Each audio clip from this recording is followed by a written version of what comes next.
in the case of an alarm, the production has stopped and our system mode has changed into an alarm status and indicating a red symbol in the bottom corner. If we press on that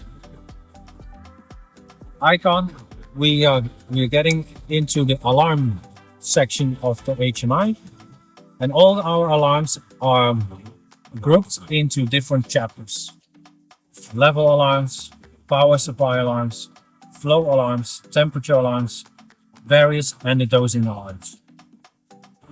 So the actual alarm is sitting in the group of this menu highlighted. So at this moment we have an airflow too low alarm. So if we run down all the alarms that we have, we start with the level alarm, and in this case the degasser too low alarm. So the degasser too low alarm, if we go back to our process diagram, then our degasser level at the moment is 3.7 inch. But if we open the pop-up, we see what the low level and the high level settings are.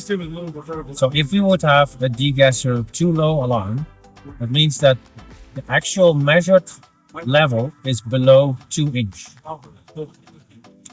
Now that can come from the fact that there is a leak in the degasser tank, so it's draining and therefore the level goes down. Or my booster pump is transferring more oxidant out of the degasser tank into the external tank than we are actually providing. So that is where we have to look into. Now our next alarm is degasser too high. Now we've seen that the set limit for that alarm is 6 inches of height. In this case, we have to look into, again, the booster pump. It's transferring less liquid than what is being produced. Could also be that I am adding more water into the degasser tank. Maybe our solenoid valve is blocked and is letting liquid in while it's not supposed to be doing that. It could also be that our pressure sensor at the bottom of the degasser tank is not reading well. Our next alarm is the drip tray detection. So at the bottom of our drip tray there is 2 titanium rods that are connected with each other, and if there is a liquid making contact between those 2 rods, we will get that alarm.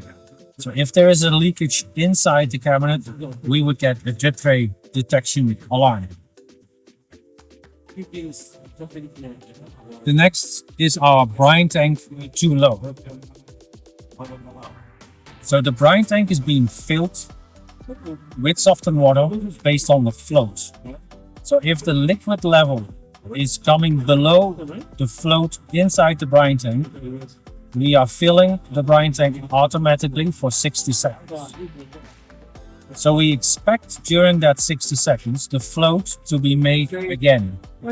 If that's not the case, we will try that another time. After 3 failed attempts, we would give this brine tank too low alarm. So it is possible that our level switch is not working properly. So this is something we can check. It's also possible that we are actually not filling. So our solenoid valve is maybe not opening. Maybe there is no water supply towards our device. That could also be the pressure or the actual flow being too low.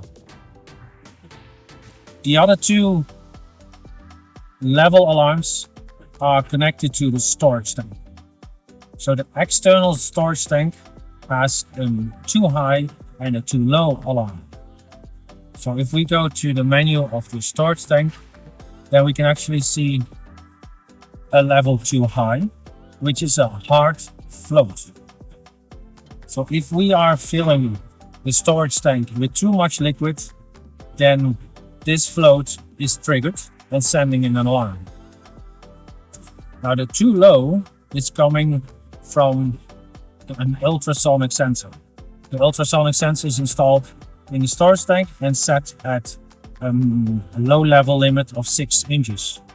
That means that if we are draining the storage tank faster than we can refill the storage tank, we would get into a low level alarm.